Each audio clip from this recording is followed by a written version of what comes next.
Je suis chargée donc de modérer cette séance. On va essayer d'être discipliné comme on l'a été ce matin. 25 minutes par intervention et une demi-heure de questions et de débats si vous le voulez bien. Donc la session est intitulée L'héritage intellectuel de Mohamed Salah Mzali. Et nous allons écouter successivement Youssef Ben Smaïl qui nous suit de loin, Adel Ben Youssef et Nisma Rakshi qui sont à ma gauche et à ma droite. On va commencer par Youssef. Vous êtes là, Youssef? Bonjour. C'est le Oui, matin. bonjour. Pour nous, c'est l'après-midi. Pour vous, c'est Oui, le matin. Je vous présente c'est très ça. rapidement et vous prenez la parole pour 25 minutes. Youssef, vous êtes d'accord? C'est parfait.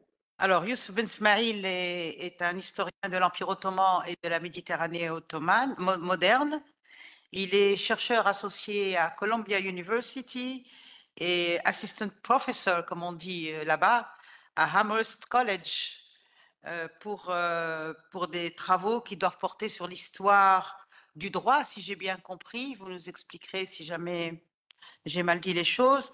Et vos travaux portent sur l'histoire impériale de la souveraineté du XVIIIe au début du XXe siècle. Alors, je sais que vous avez été interpellé par une comparaison, en tout cas la rencontre entre Khaireddin et Mohamed Salah Hamzali. Je vous donne la parole. Pardon. Merci beaucoup. Bonjour à toutes et à tous. Est-ce que vous m'entendez bien? Très bien. Parfait. Yaïchek. J'aimerais avant tout remercier Siliès Jouini de m'avoir invité à participer à ce colloque. Un grand merci également à Ahmar Bendana de présider cette session et pour son introduction, ainsi qu'à l'équipe de Beit el-Hatma pour leur travail. Pour les historiennes et les historiens de la Tunisie moderne, la mémoire de Mohamed Salah Mzali est intimement liée à celle de Khaireddin. Les bibliographies des ouvrages publiés sur la Tunisie du XIXe siècle en témoignent. Depuis leur parution, à partir de 1934, dans plusieurs numéros de la revue tunisienne, comme vous le savez, puis en 1971 au sein d'un volume unique, les mémoires de Khaireddin, coédités par Jean Pignon et Mohamed Salah Mzali, sont cités par tous ceux qui s'intéressent à ce personnage de l'histoire tunisienne. Les trois principaux biographes de Khaireddin font ample usage de ce texte. Monje Smida, dont l'ouvrage paraît en 1971, J.S. Van Krieken en 1976, et Attila Çetin, dont la biographie en langue turque, sans doute la plus complète des trois, est publiée en 1988. Mais le lien entre Mzali et Khaireddin est en réalité bien plus riche et plus intéressant que cela.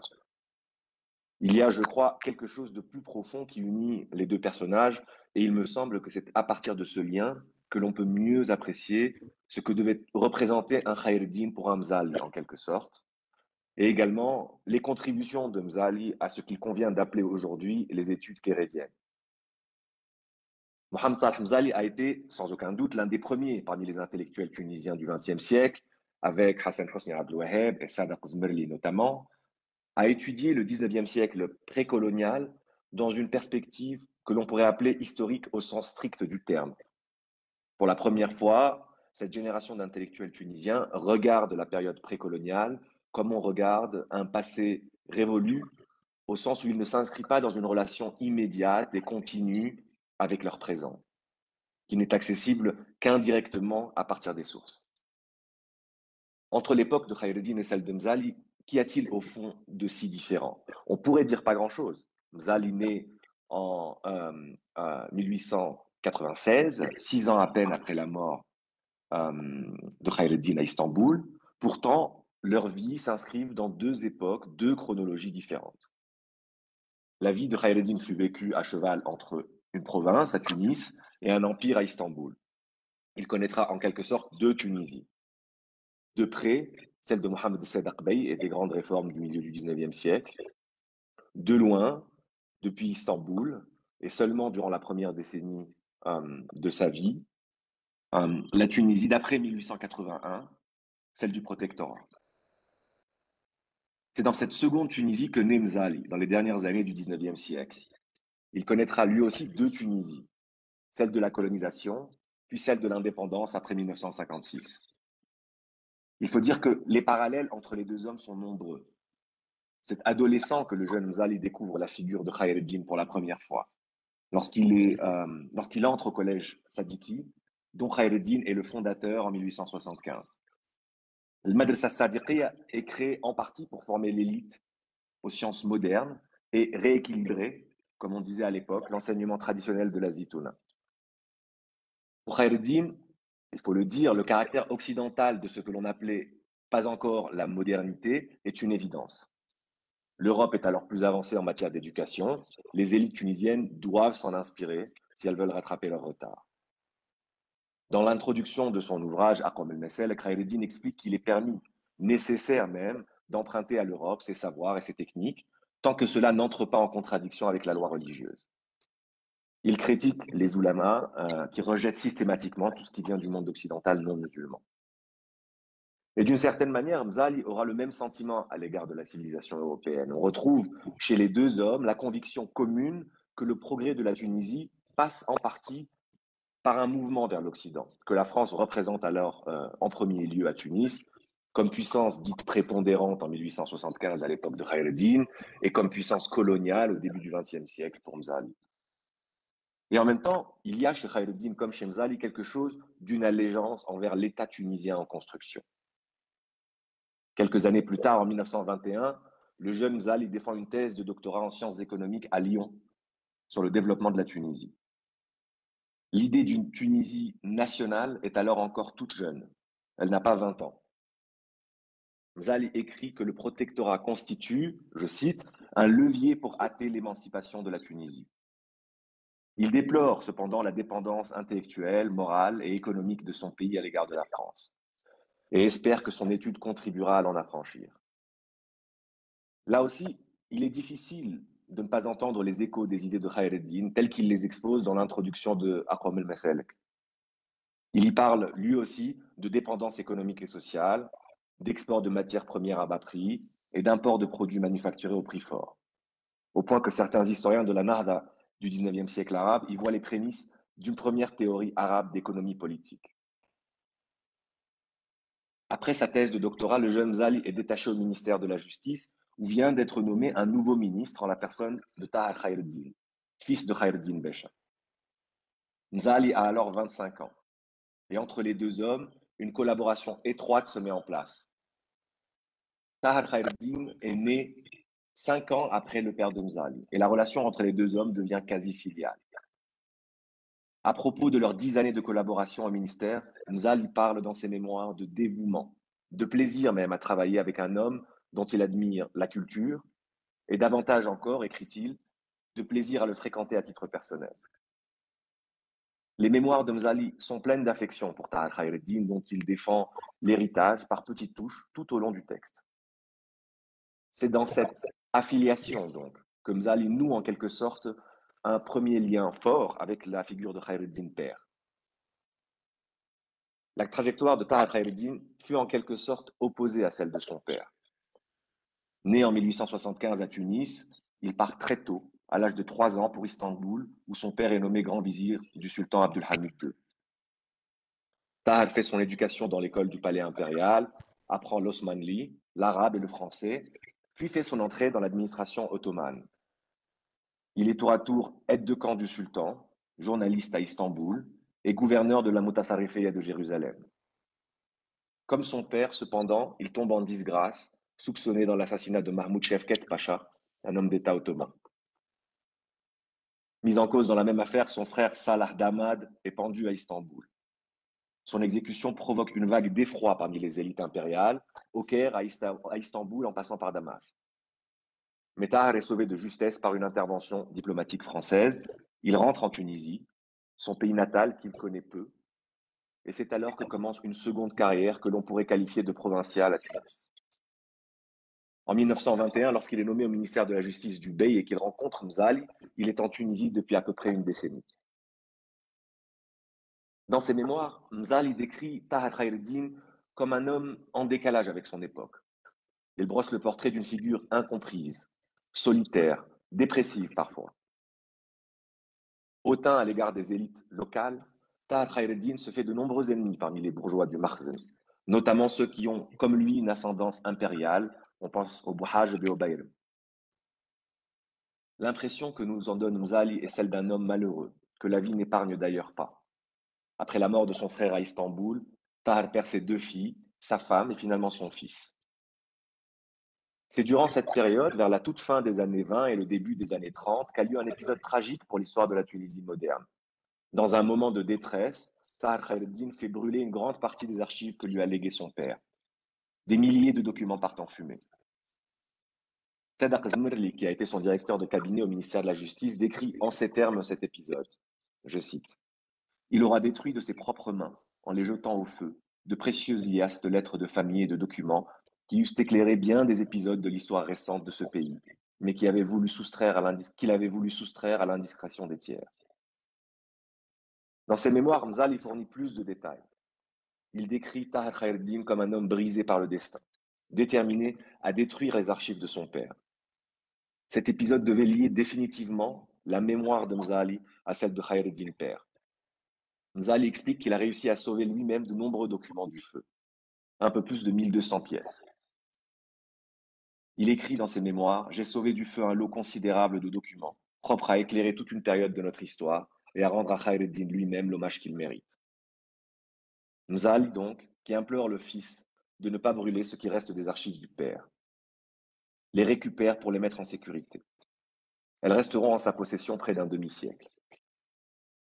Nous ne savons pas en proportion quelle partie de ces archives de Khaireddine Mzali réussit à sauver du feu et combien de documents ont disparu.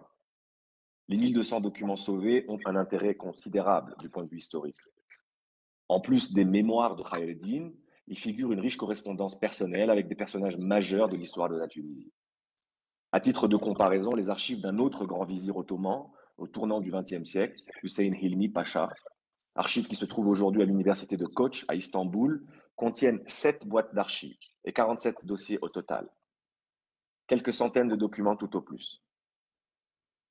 C'est à partir de cette époque, donc en 1934, que Mzali et Pignon commencent à publier dans la revue tunisienne les documents de Khaireddine père, à commencer par ce qu'on appelle les mémoires de Khaireddine, mais qui sont en fait, on le sait, composés pour certaines parties de longues lettres, ou en tout cas de longs textes adressés à ses proches, pour d'autres d'analyse politique et historique, où Khaireddine règle ses comptes en quelque sorte avec certains personnages, certains interlocuteurs politiques. Il semble que la publication de ces documents, à partir de 1934 donc, n'a pas dans l'immédiat suscité un engouement particulier. Il faudra en fait attendre quelques décennies pour que les premières études importantes qui font un usage systématique de ces archives commencent à apparaître. Et cela s'explique en partie par un désintérêt relatif vis-à-vis de la figure de Khaireddine à cette époque du protectorat. Nous sommes évidemment en pleine période d'effervescence nationale. Le Néo-Destour de Bourguiba est fondé l'année même où commencent à apparaître ces documents. Et on peut imaginer un certain décalage entre la publication des mémoires de Khaireddine, homme d'État précolonial, et les circonstances politiques de l'époque. Bourguiba, il faut le dire, ne tenait pas Khaireddine en grande estime, en tout cas pas de manière continue tout au long de sa vie. Mais il est également important, je crois, de replacer la figure de Khaireddine dans le contexte de l'époque. En 1934, ce dernier n'est pas encore le héros national qu'il est devenu après l'indépendance. Et désireuse de légitimer sa présence en Tunisie et de convaincre les élites des prétendus bienfaits de la colonisation, les autorités françaises recouvrent en quelque sorte la figure de Khaireddine. Lorsqu'au début du XXe siècle, l'introduction d'Aqwam el-Messel est réimprimée en français, sous le titre Réforme nécessaire aux États musulmans, le pouvoir colonial s'en saisit comme d'une arme de propagande. Le résident général à Tunis recommande l'usage de ce livre à ses diplomates. Il écrit: Ce livre de Khaireddine traite des réformes nécessaires aux États musulmans.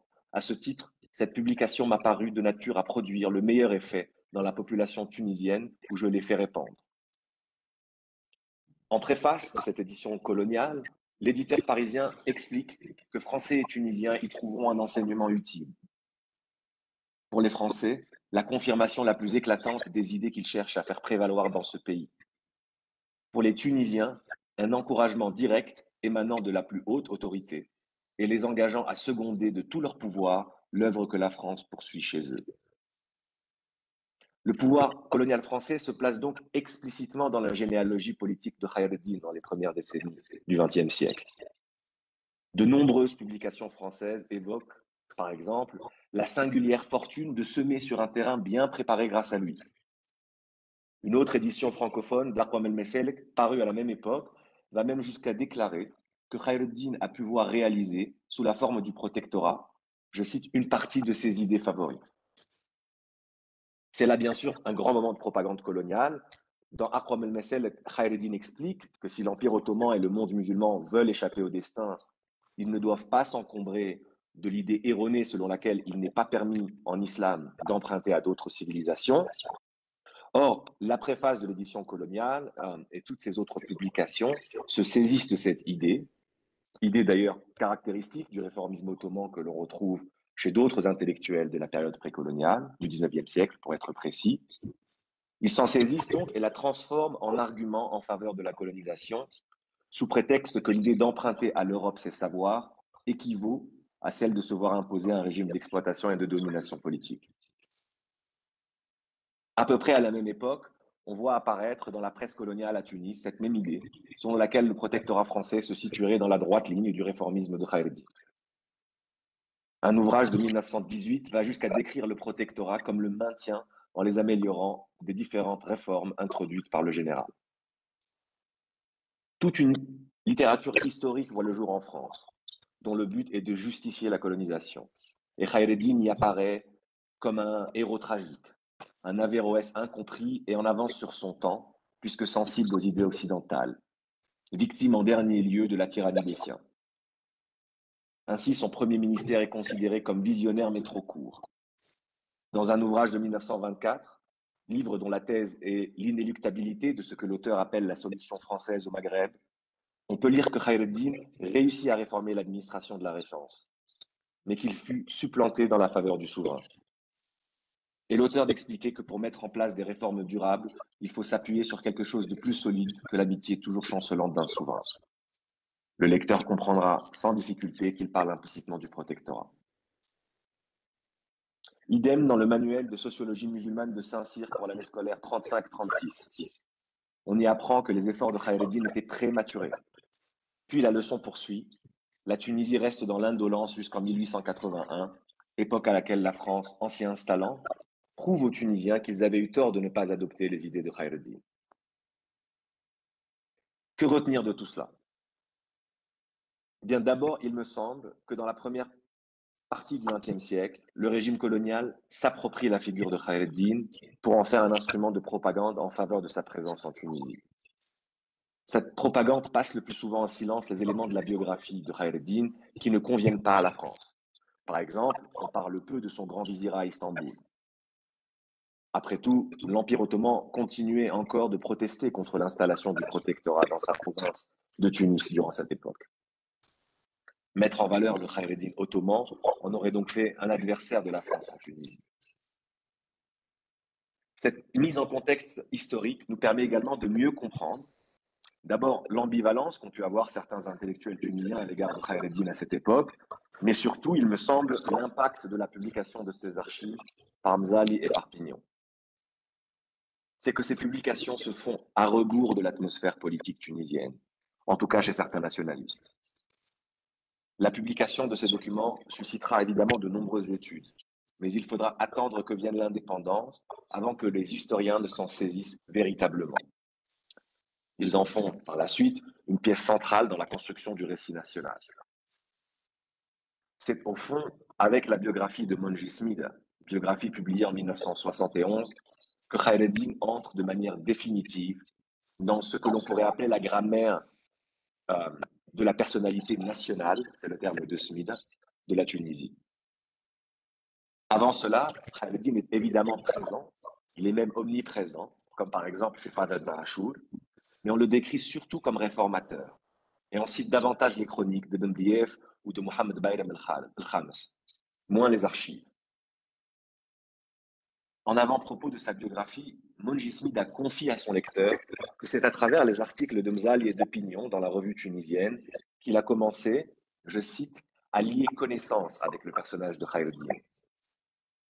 Mzali avait d'ailleurs mis à la disposition de Smid les archives dont il était, encore à cette époque, le dépositaire.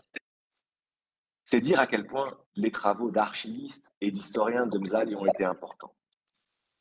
C'est en partie grâce à lui que la figure de Khaireddin est devenue essentielle pour la construction de Khaireddin comme héros national à proprement parler. Mais s'il faudra l'indépendance et la projection rétrospective d'une nation tunisienne sur le 19e siècle précolonial pour que Khaireddin suscite pleinement l'intérêt des historiens, Mzali et Pignon en auront fait très tôt un objet d'étude et d'histoire. En ce sens, je crois que l'on peut dire que Mzali était un précurseur. Sans doute est-ce au contact de son fils Tahir que Mohamed Salah Mzali commence à s'intéresser à la figure du Mamelouk circassien, devenu premier ministre du Bey, puis grand vizir de l'Empire ottoman, avant de mourir sur les rives du Bosphore en 1890. Mais il me semble également que Mzali voyait en Khaireddin quelque chose que la plupart de ses contemporains avaient encore de la peine à percevoir en Tunisie. Il avait compris, je crois, avant ses contemporains, que ce qui comptait chez Khaireddin, que ce qui compte encore chez lui peut-être, ce n'est pas tant la nation, mais surtout l'État. Et si cette distinction est cruciale, je crois, si l'on veut comprendre Khaireddin, elle me semble tout aussi importante pour comprendre Mzali lui-même. Voilà. C'est 20 minutes plutôt que 25. Je vous remercie pour votre attention.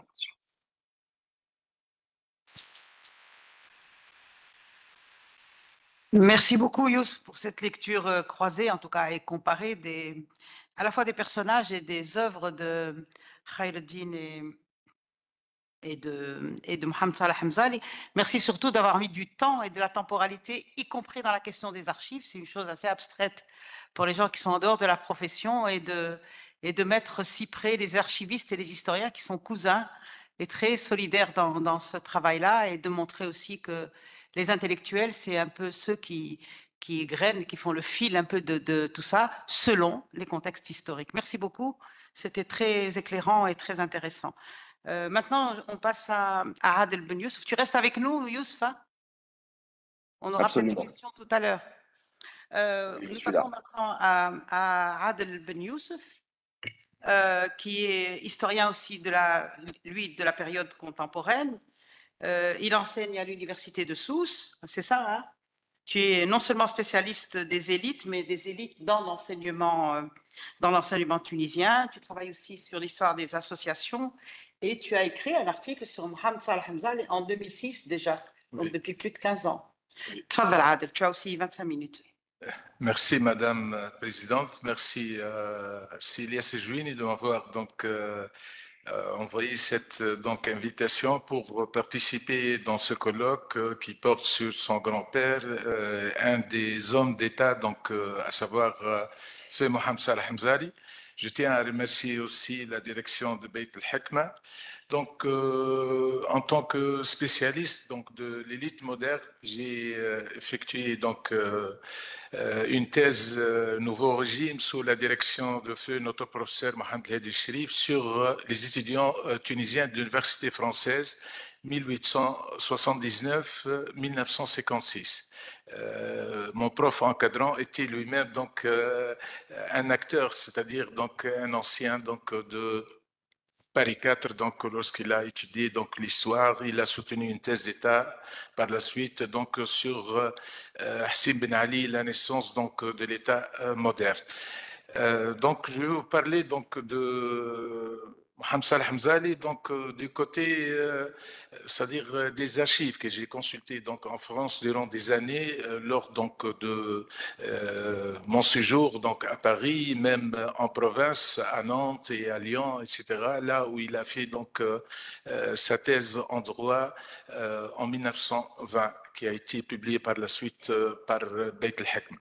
Je peux dire en connaissance des choses, j'ai travaillé aussi sur les archives de la franc-maçonnerie au Grand Orient, 13 rue Cadet, et j'ai consulté les archives de ce qu'on appelle la loge de la volonté à laquelle Feu Mohamed Salah Mzali avait adhéré. Il a évolué pour atteindre le haut grade donc au sein de la franc-maçonnerie. Je tiens à préciser que la franc-maçonnerie n'est pas mal vue comme aujourd'hui. Elle était en quelque sorte durant les années 20, les années 30 comme une force anticléricale, c'est-à-dire qui s'oppose donc au ce qu'on appelle à la force du clergé, à tout ce qui est donc à caractère religieux. C'est pour cette raison qu'on trouve pas mal donc d'intellectuels tunisiens qui ont adhéré à la franc-maçonnerie et qui avait servi donc la cause nationale avec ce qu'on appelle la négociation de l'autodétermination avec Mendès France qui était lui aussi donc chef de la loge de Paris avec feu docteur Ahmed Samaï qui était le président ou le directeur de l'hôpital franco-musulman de Bobigny. Donc pour ce qui est donc de feu Mohamed Saleh Hamzali, comme certains vous connaissez, comme le connaît donc beaucoup de personnes ici présentes parmi nous, il est né à Monastir le 11 février 1896 dans une famille aisée, originaire donc du Maroc, à Etmzal, dans la région de Sousse, s'appelle donc ce qu'on appelle le département de Massa Deraha au sud du royaume chérifien. Son père a été donc parmi les premiers autochtones donc bilingues. Il avait donc été donc un temps notaire de 1905 à 1908, puis Khalifa Aswesi en 1908. Ensuite, son oncle maternel qui était aussi caïd, donc Aswesi en 1908, c'est Saqqa, la famille Saqqa. Mohamed Saleh Hamzali donc avait épousé donc le 3 août 1919 Najia Saqqa, une de ses cousines. Il a fait donc ses études primaires à l'école franco-arabe de Monastir, qui a été créée en 1887, après l'école franco-arabe de Sousse 1885, et ce de 1901 jusqu'à 2007. Au terme donc de ce cycle, il avait acquis donc une formation parfaite en langue française et en arabe aussi. En 1907, il a été lauréat au concours du certificat d'études primaires avec la mention donc félicitations du jury. Ce succès lui avait donc ouvert les portes donc du concours du collège Sadiki, qui a été fondé, comme vous le savez, en 1875 par le ministre formateur Khaireddin Becha, où il a été pensionnaire et avait donc permis à Mohamed Saleh Hamzali, son passage au collège Sadiki, de découvrir un univers culturel et surtout susceptible donc aux différents, à celui donc de sa ville natale, une prise de conscience politique par rapport donc aux événements marquants dans cette région. Parmi ces événements marquants, on note entre autres les grèves des agents de la direction des finances en 1909, les incidents de Zellej le 7 novembre 1911 et l'affaire du tramway en février donc 1912. Il reconnaît lui-même dans ses mémoires au fil de ma vie avoir appris qu'il avait eu conscience du problème de la dualité de souveraineté posée par la colonisation et la question de l'identité, auquel il lui consacrera un article en 1918, l'exercice donc de l'autorité suprême en Tunisie durant dans la revue donc tunisienne numéro 25, les pages 274-284. Dans le voyage de Ahmed Bey en France, ce voyage qui a été donc réalisé en novembre, du 5 novembre au 30 décembre 1946. Il a aussi compris que signifiait concrètement l'ordre donné par Bolan. Bolan, c'était le proviseur, le directeur du collège Sadiki, de hisser côte à côte donc les deux drapeaux tunisiens et français. En juin 1913, Mohamed Saleh Hamzali obtient le grand prix du collège qui lui fut remis par le fils aîné du bey. Bien sûr, donc ça lui marque donc le fait de lui donner donc ces prix, et c'est pour cette raison qu'il s'intéresse donc à la famille husseynite, donc à l'État husseynite. en présence d'un grand nombre de notables tunisiens et français. Cette distinction était accompagnée d'un cadeau. Le cadeau, c'était un voyage gratuit en France. Donc, à la rentrée de 1913, Mohamed Salah Hamzali est admis au lycée Carnot en vue de préparer la première partie du baccalauréat remporté en juin 1914. Après ce premier succès, il reçoit le grand prix d'honneur du lycée Carnot qui lui offre un séjour en Haute-Savoie. Il fut l'hôte de l'ancien directeur du collège Sadiki, à savoir M. Bollon lui-même. En juin 1915, comme on le sait, c'est le déclenchement de la Première Guerre mondiale. Fin du mois août 1914, il remporte la deuxième partie du baccalauréat philosophie avec la mention très bien. Cependant, le contexte de la guerre a empêché Mohamed Salah Hamzali de poursuivre des études supérieures en France et la loi d'Abliez sur la mobilisation des soldats, promulguée en septembre 1915, priva le collège de plusieurs professeurs. C'est ainsi que le jeune bachelier fut sollicité pour assurer un intérim au collège. Il devient enseignant jusqu'à la fin de la guerre, jusqu'en 1918. En même temps, sur les conseils de Sébastien Charletti, qui était le directeur de la direction générale de l'instruction publique de Tunisie, il a pu s'inscrire à la faculté de droit de Lyon pour suivre des cours de licence par correspondance. Tout en passant les examens en France, il se rend au mois de juin à Lyon. Mohamed Salah Hamzali termina sa licence en 1917 et sur le conseil de ce même directeur, Sébastien Charletti, directeur de l'instruction publique, il a pu s'inscrire même après en sujet de thèse. En octobre 1917, il s'inscrit en thèse de doctorat en droit public sur l'évolution économique de la Tunisie 1881-1920. C'est-à-dire il a anticipé, c'est-à-dire peut-être qu'il achèvera sa thèse après 1917 bien sûr, il a étalé la période à étudier pour arriver en 1920 sous la direction de M. Paul Pic.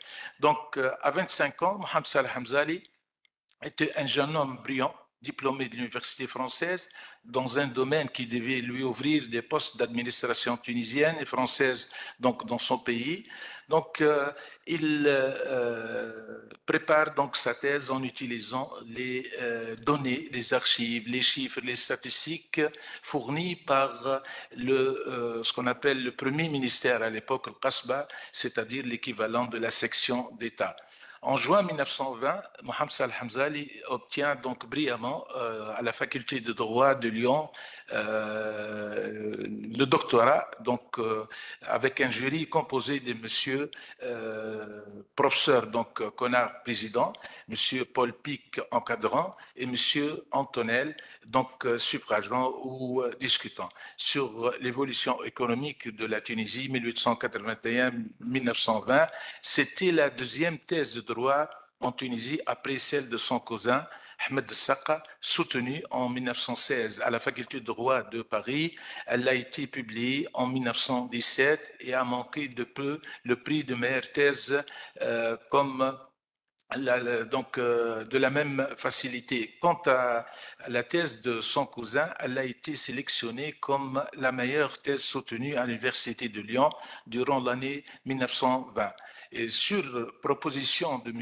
Guyot, le secrétaire général du gouvernement, son chef immédiat et ses chefs dans cette institution, M. Pierre Bollon, proviseur du collège Sadiki, qu'il remercie dans la page 7, en mars, sorti en mars 1921, publié chez l'imprimerie rapide de Tunis,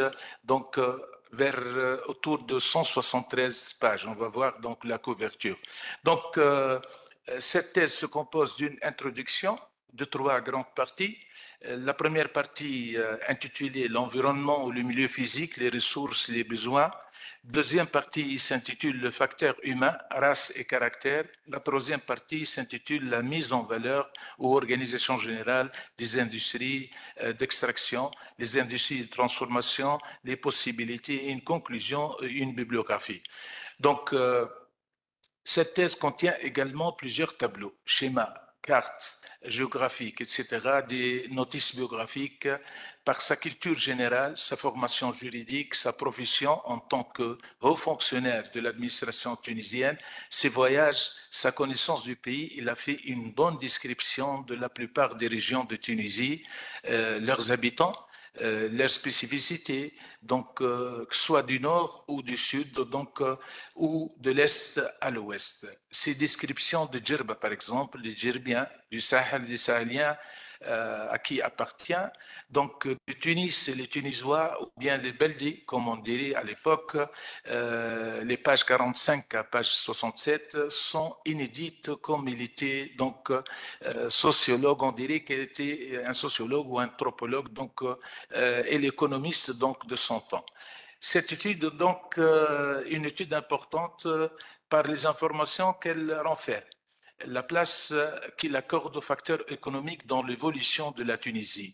Il cite donc ce Dieu caché, donc l'économie, donc ce Dieu caché, selon Lucien Goldman, car c'est un facteur qui crée les événements historiques sans apparaître publiquement. Cette richesse explique la traduction de la thèse en langue arabe par notre cher professeur Hedi Timoumi et publiée par Beit al-Hikma depuis 1990. En somme, cette thèse donc, académique ou donc ce travail académique de Mohamed Saleh Hamzali est un ouvrage incontournable pour comprendre la Tunisie, sa géographie, son histoire, sa population, notamment l'évolution de cette économie depuis l'établissement du protectorat dans la région en 1881 jusqu'à la soutenance de cette thèse. Vous voyez ici la couverture de cette thèse, l'évolution économique de la Tunisie et la version arabe qui a été traduite par notre cher professeur Hedi Timoumi, publication de Beit al-Hikma en 1990. Je passe maintenant Mohamed Saleh Hamzali, le grand commis de l'État. Donc, il avait occupé plusieurs postes administratifs, donc la section d'État, dans l'administration centrale. Il fut successivement interprète, puis chef service de la section d'État de 1915 à 1934, caïd à Bizerte de 1934 à 1941, ministre de 1943 à 1952 et grand ministre au grand vizir, le premier ministre, de 2 mars au 17 juin 1954, presque autour de 60 jours, donc dans ce poste qui lui a causé du mal. Donc on va voir par la suite. Je passe maintenant à la deuxième partie, après avoir donc, c'est-à-dire parlé de sa biographie en détail. Mohamed Saleh Hamzali est l'homme de culture. Depuis le collège Sadiki, comme je viens de le dire, Mohamed Saleh Hamzali avait noué des liens avec des milieux culturels de Tunis. Et son passage au lycée Carnot lui avait permis d'établir des contacts avec quelques intellectuels français. Il a été membre actif de 3 associations célèbres culturelles, l'Institut de Carthage, qui a fait publier depuis 1894 la revue tunisienne, la Société culturelle l'Essor, qui organise tous les ans donc, ce qu'on appelle une table ronde sur un thème. Par exemple, 1924, c'était le thème avec ou contre le voile. 1929, avec ou contre le travail donc, de la femme. Et c'est en 1919 que Bourguiba a pris donc, au siège de cette association la parole pour défendre le voile tunisien qui représente donc en quelque sorte le symbole de l'identité tunisienne. Il a connu aussi Charles Nicole, médecin biologiste et pilier donc de l'Institut Pasteur de Tunis, aussi Georges Duhamel, Arcos, Henri donc de Montran et Jules Romain. Mohamed Saleh Hamzali a été aussi probablement le seul Tunisien musulman à avoir eu une place dans ces cercles de savoir. Deux autres centres d'intérêt apparaissent comme ayant marqué le personnage de Mohamed Saleh Hamzali, sa passion pour l'histoire, particulièrement pour Khaireddin, et son apparence à la franc-maçonnerie, comme vient de le dire donc Ben Smaïl lorsqu'il a parlé de Khaireddin. Mohamed Saleh Hamzali semble avoir été fasciné aussi par Khaireddin et l'homme d'État réformateur, ainsi par Ibn Bidiyaf, qui lui a consacré donc une série d'articles, presque 6 études, donc ouvrages destinés à Ibn Bidiyaf et Khaireddin. Lorsqu'elles furent publiées, elles ouvrirent donc des perspectives nouvelles pour les historiens tunisiens. Donc, les correspondances de Khaireddin, les lettres donc d'Ibn Bidiyaf, etc. Son engagement dans la franc-maçonnerie en 1920 était venu par le biais de réseau lycée Carnot. C'est Serge Moati que Mohamed Saleh Hamzali a connu au lycée, avait servi d'intermédiaire pour son recrutement. Il adhéra à la loge La Volonté, relevant de la Grande Loge de France. Contrairement aux associations culturelles que nous avons mentionnées, la franc-maçonnerie recrutait de jeunes Tunisiens musulmans. Ainsi, Mohamed Saleh Hamzali s'était trouvé avec Salahuddin Bakkouch dans la même loge, et durant une dizaine d'années, Mohamed Saleh Hamzali fut membre actif de la loge Volonté, où il gravit tous les échelons: hospitalier, orateur, premier surveillant, vulnérable et président de la loge. C'est à ce titre qu'il avait reçu le grand maître de Tunis. En 1930, j'ai consulté ça aux archives donc, de la Grande Loge. À l'expiration de son mandat présidentiel, il avait été élu député et présentera les maçons tunisiens au convent de la Grande Loge à Paris. Maintenant, je passe à Mohamed Saleh Hamzali, les chercheurs talentueux. Donc, au niveau de la quantité, donc j'ai recensé 8 ouvrages qui sont mentionnés devant vous. Le premier, donc, c'est sa thèse publiée donc en 1921. Par ordre chronologique sont classés l'évolution économique de la Tunisie de 1881 à 1920. Deuxième, 68, l'hérédité dans la dynastie husseynite, 80 pages. Troisième ouvrage date de 1969, Correspondance Ben Dhiyaf à Khaireddin, qui a été traduit en langue arabe, Marasa'il Ahmed ibn Dhiyaf, Tatamma li Ithaf al-Zaman. Cinquième ouvrage, 1969, la même année, La situation en Tunisie à la veille du protectorat, d'après les lettres de Conti à Khaireddin et d'autres documents inédits, 57 pages. 1971, Khaireddin, homme d'État, document historique annoté, Mémoire, Tunis, maison tunisienne de l'édition, 324 pages. Septième ouvrage, 1970, ce sont ses mémoires au fil de ma vie, édition. Son fils, donc Hassan Mzali, 380 pages. Donc 1976, les Beys de Tunis et le roi des Français, maison tunisienne d'édition, 165 pages. Vous voyez ici la couverture donc de certains de ces ouvrages au fil de ma vie. L'autre, donc, c'était Khaireddin, homme d'État, et les Beys de Tunis, le roi donc français. Maintenant, je passe aux articles scientifiques qui ont été publiés dans des revues scientifiques indexées et c'est-à-dire de référence à l'époque qu'on dit donc scientifique. Ils sont autour de 28 articles, 23 en langue française et 5 en langue arabe. 1915, c'était le premier article à propos de la caprification des fiques. Donc, il s'intéresse donc à l'agriculture, qui a été publié dans la revue tunisienne, numéro 22. 1918, une dissertation de Sidi Ibrahim Riahi sur une question donc de physique. Troisième article, 2 usages indigènes relatifs à l'accouchement et au divorce. Revue tunisienne aussi. 1918 aussi, l'exercice de l'autorité suprême en Tunisie durant le voyage d'Ahmed Bey en France. 1931, l'œuvre scolaire de la France en Tunisie, dans la revue La Méditerranée, on va voir par la suite sa couverture. 1931, un nouveau livre sur l'islam, mœurs et coutumes des musulmans. Donc, d'après Félix-Édouard Gauthier, qui a écrit donc les 7 piliers de la sagesse, donc il parle de Khaireddin. Septième article 1932, en collaboration avec M. Bercher et Robert Brunswick, l'orientaliste, et Jean Depoix, le professeur donc au collège Sadiki, et René Lannes. C'est un bulletin critique qui a été publié dans la revue tunisienne. 1934, avec Jean Pignon, le français, donc ami de la Tunisie, publication de documents sur Khaireddin à mes enfants, dans la revue tunisienne aussi. 1935, publication de documents sur Khaireddin, donc mon programme. Lorsqu'il a été nommé grand ministre en 1873. 1935, hein? Oui, non, il me reste encore donc une petite partie.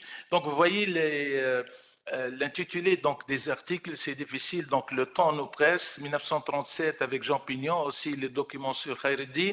Il a rédigé dans la revue zaytounienne qui a été lancée en 1937. تاريخ سرايا المملكة التونسية المجلة الزيتونية. Vous voyez donc un autre article المجلة الزيتونية بعثات خير الدين الأستانة المجلد الثالث 1939. Quatrième article بعثات خير الدين tome 1, tome 2, donc en 2 parties. Je passe donc la session de Beylik et de Constantine et de Laurent. Donc il a fait ici un petit rappel avec les relations entre la famille husseynite et les Dey donc de Constantine. Et le dernier article que j'ai pu recenser en 1976, les biens à Bous au profit de Collège Sadiki, puisqu'il était l'ancien. Vous voyez ici la revue tunisienne, la couverture. Là, on voit donc ici la revue Méditerranée. Il a collaboré avec la revue Méditerranée, qui était une revue indexée. La revue aussi Correspondance, donc c'est une revue donc théâtrale et revue artistique. Le Majal al-Zaytouniya, vous trouvez maintenant donc toute la série de 1937 à 1955 qui a été numérisée par un Jordanien et mise en ligne sur Internet. Donc au total de 1915-1976, Mohamed Saleh Hamzali avait fourni une production scientifique de près de 2500 pages, 2402 pages exactement, réparties ainsi, 1364 pages pour les ouvrages, 1038 pages pour les articles publiés, dont la plupart en Tunisie et en France, dans les revues officielles de renommée telles que Correspondance Méditerranée, revue tunisienne, revue zaytounienne. Au niveau de la qualité, passant donc à l'essentiel, une analyse profonde des écrits de Mohamed Saleh Hamzali nous permet de dire que l'homme est porteur d'idées, de convictions dans tous les domaines. Dans le domaine politique, c'est un homme dévoué au service de l'État et ses institutions. C'est un homme qui croit au réalisme politique, même si cette expression ne convient pas aux nationalistes tunisiens. Un homme qui évite de prendre des positions politiques. Un homme qui croit à l'hérédité au pouvoir hussénite en Tunisie. Dans le domaine socio-économique, il croit au rôle facteur économique dans le changement de l'évolution des sociétés, le cas de la Tunisie, dans sa thèse. Il croit, ça y est, je termine, il croit donc au miracle, au génie, donc tunisien. Il est aussi possible que le Tunisien pourrait évoluer et attraper donc son retard technologique et scientifique grâce à l'enseignement. Et c'est pour cette raison, comme l'a dit donc monsieur tout à l'heure, donc Ismaïl, il croit donc au protectorat comme un levier donc de la Tunisie. Dans le domaine culturel, il croit au dialogue de civilisation devenu à la mode après. La culture n'a pas de race, de nationalité, de religion. Le monde de l'homme est le monde de la culture et celle donc qui s'oppose en ayant de paresse. Écrire, c'est un art pour lui, implique de sacrifier sa vie pour donc sa vie sur l'autel de la littérature. Comme conclusion, en guise de conclusion, nous pouvons dire que Mohamed Saleh Hamzali est l'exemple d'un personnage de 2 profils. Donc, concernant l'homme d'État, c'est le produit moderne du Makhzen traditionnel et le prototype de ce que l'administration coloniale aurait vu obtenir de l'élite autochtone éclairée. Deuxième chose, quand l'homme il semble avoir vécu en harmonie avec lui-même, être un serviteur de l'État et un intellectuel mordu de culture, de réflexion et surtout de production scientifique de haut niveau autour des grands problèmes qui se posent sur scène nationale. Nous sommes persuadés que ses écrits, ses ouvrages, ses articles, ses mémoires, ainsi que sa bibliothèque, ses archives personnelles, si elles sont toujours là, consultables, méritent une autre étude à part. À notre avis, s'il n'avait pas occupé des postes politiques de haut niveau dans une période critique délicate de l'histoire de la Tunisie, il aurait pu être une référence culturelle nationale sans faille. Et merci pour votre attention. Merci Adel pour ce portrait intellectuel. C'est quasiment un examen que tu fais passer à Mohamed Salah Hamzali. En tout cas, tu nous as bien parlé de toutes ces casquettes culturelles, ces passions, ces centres d'intérêt. Et je retiendrai aussi peut-être une des idées, c'est que beaucoup de choses peut-être pourraient paraître en arabe, entre autres ces mémoires, et ça pourrait être intéressant comme source de l'histoire. Alors nous passons maintenant à notre troisième intervenant, c'est Yanis Marrakchi. Vous venez du monde des statistiques, de la finance, c'est très bien. Pour les historiens, c'est du 109. Et donc, vous travaillez à la direction générale du Trésor et vous avez étudié l'économie de la rente et le mercantilisme. Et donc, à ce titre, vous allez nous faire une lecture à vous, bien personnelle, du travail de Mohamed Salah Hamzali. Vous avez la parole aussi. Merci beaucoup. Merci beaucoup pour cette présentation. Donc, effectivement, je vais vous parler de mercantilisme et de Mohamed Salah Hamzali, de la position de Mohamed Salah Hamzali sur le mercantilisme en Tunisie. Pardon. Donc, comme ça a été dit plusieurs fois, Mohamed Salah Hamzali est le premier Tunisien à avoir soutenu une thèse d'économie, une thèse de droit, mais en fait une thèse d'économie en 1921.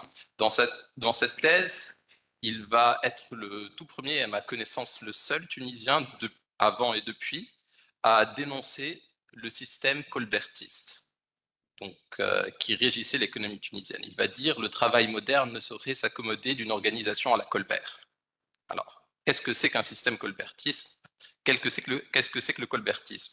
Le colbertisme, le mercantilisme, ce qu'on appelle aujourd'hui aussi le système rentier, tout ça, c'est différents mots pour une même réalité.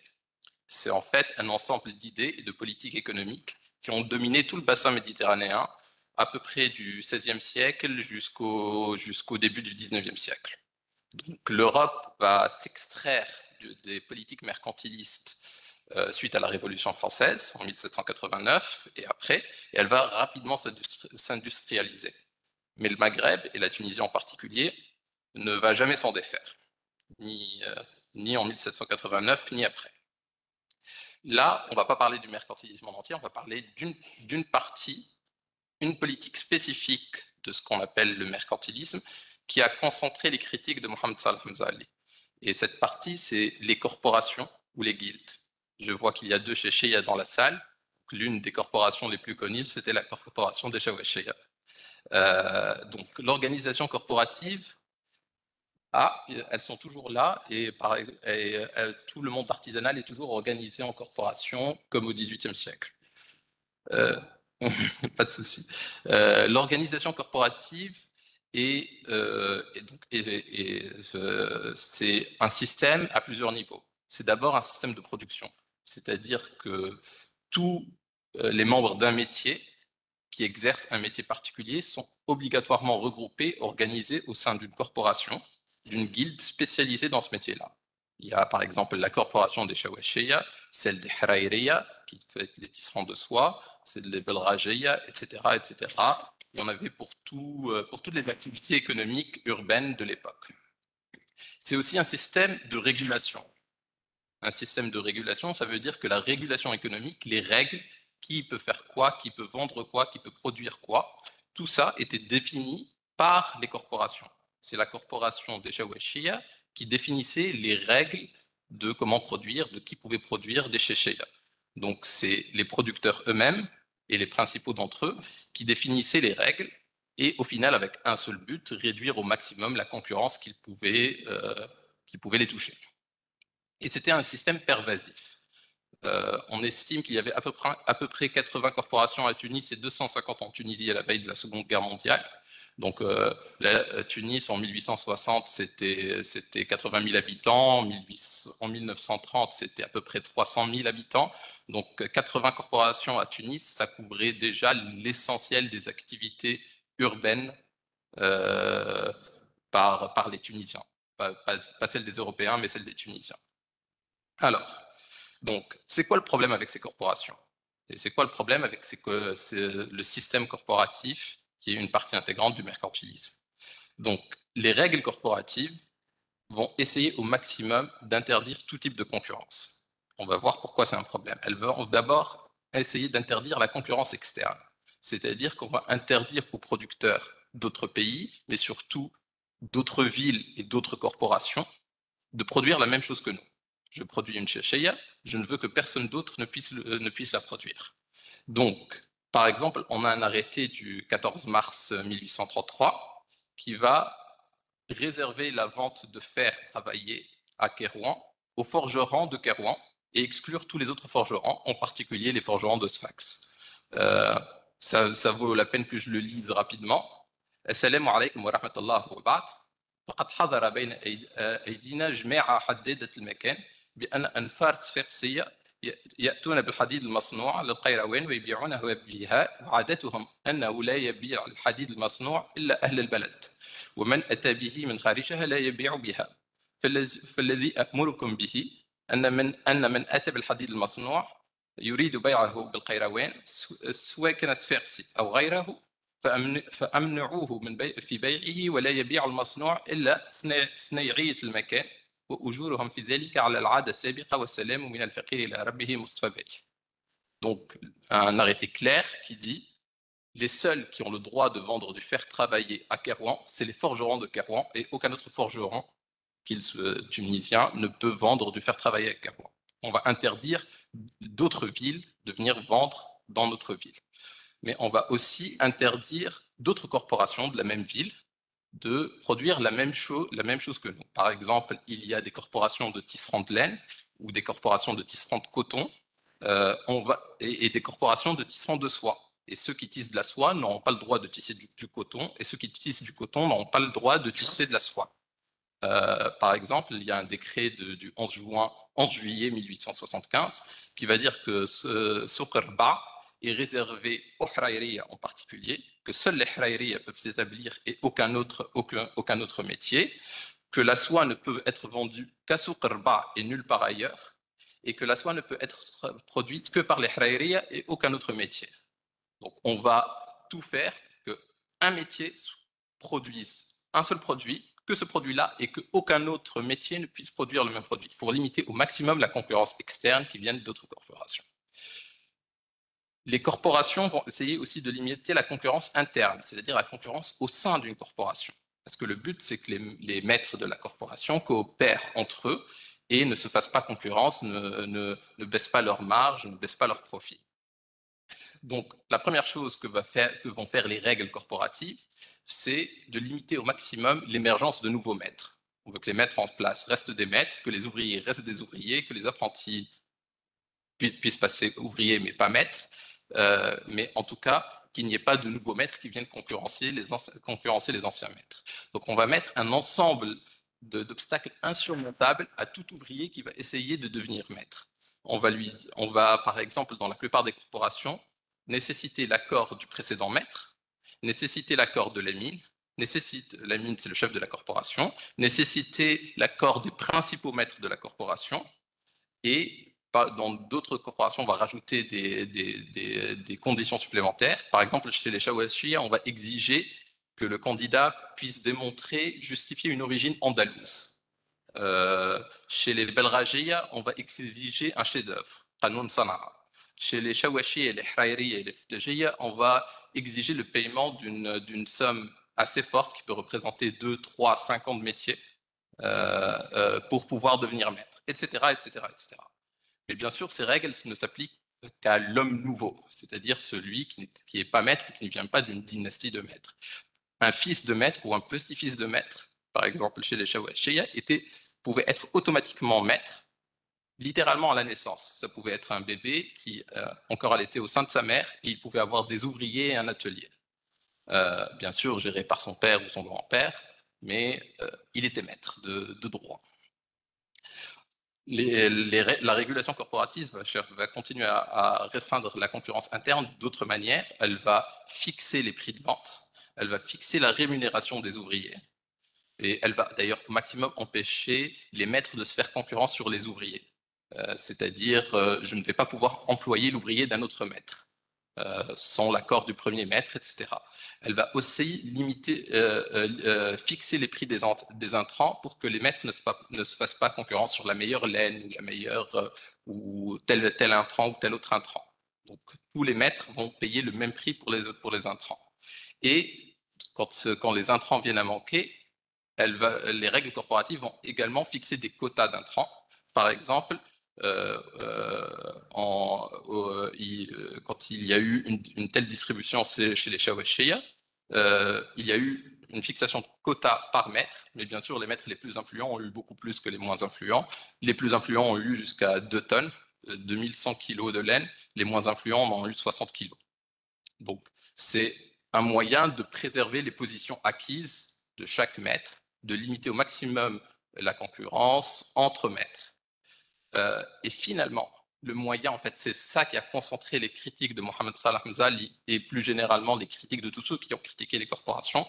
Un aspect particulier de la limitation de la concurrence interne, c'est la limitation de l'innovation et du progrès technique. Alors, les corporations vont glorifier la tradition. D'ailleurs, le conseil s'appelle le tribunal de l'Orf d'une corporation qui va dicter les règles, l'Orf, la coutume, et catégoriquement refuser toute innovation. Alors, il y a des milliers d'exemples vraiment affligeants, mais je vais en citer juste quelques-uns pour que vous ayez une idée. Par exemple, chaque étape de la confection d'une chachia est codifiée d'une manière extrêmement minutieuse. Une étape, par exemple, en particulier, c'est le cadrage de la chachia. Donc, on va prendre, maintenant, ça se fait avec des peignes en métal, mais avant, ça se faisait avec des plantes épineuses. Et il fallait que la plante fasse exactement 150 cm. Si elle faisait plus ou moins, la récolte était invendue. Pour faire un sefseri, par exemple, le nombre de fils et de chaînes devait être respecté à l'unité près. Il fallait 48 hapta de 80 fils chacune. Et la longueur de sefseri devait faire 10 dhri'a et demi sans les franges et une largeur de 3 dhri'a et demi. Et si ça dépassait, c'était brûlé. Et si c'était dépassé une deuxième fois, l'atelier était fermé. Les cordonniers de Tunis utilisaient une colle pour les chaussures qui était à base de rate de bœuf et de terre jaune, quelque chose qui datait des années 1600, alors que d'autres corporations 2 rues plus loin utilisaient de la colle moderne. Ce n'était pas un manque d'accès à la colle. Et tout ça, en fait, était exactement similaire en Europe. Il y avait exactement les mêmes choses. En France, on va faire des choses absolument désastreuses. 16 000 personnes vont être exécutées sommairement parce qu'elles imprimaient sur du textile au lieu de le teindre.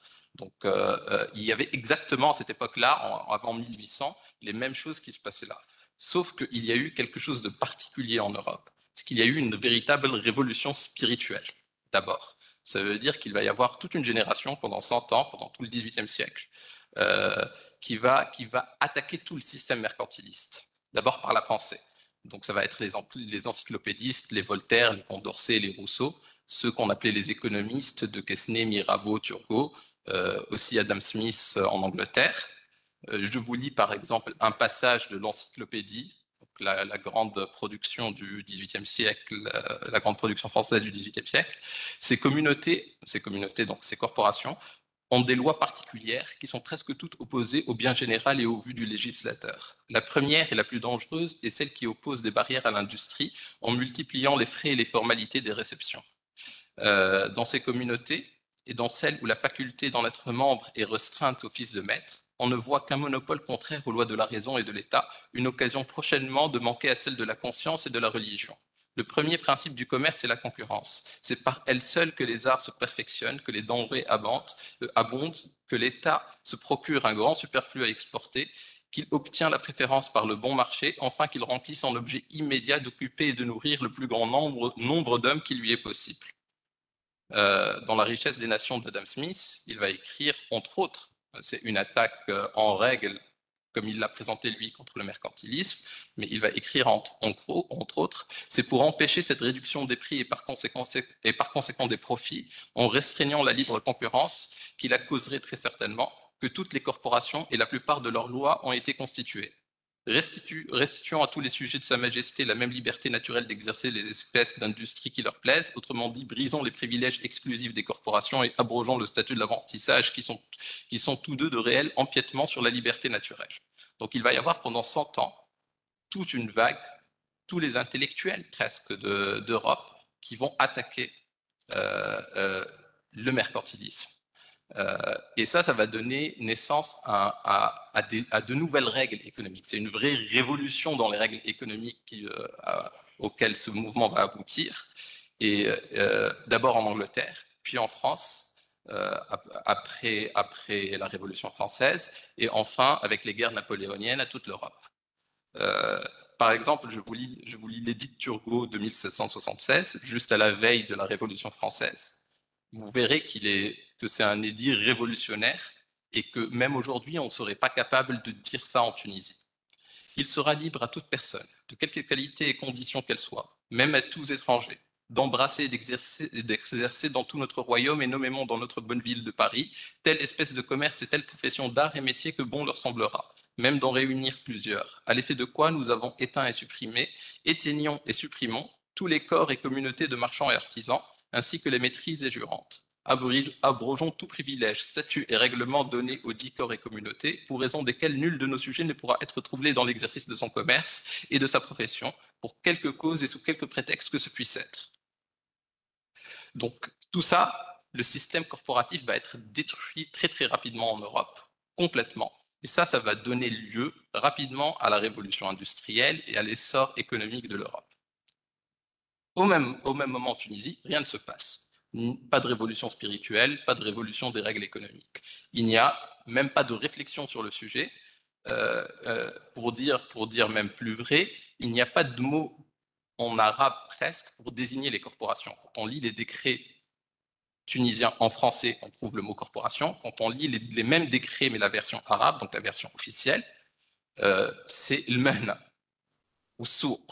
En fait, on confondait corporation avec métier. On n'imaginait même pas qu'on pouvait être shaweshi libre en dehors d'une corporation. La corporation et le métier, c'était la même chose.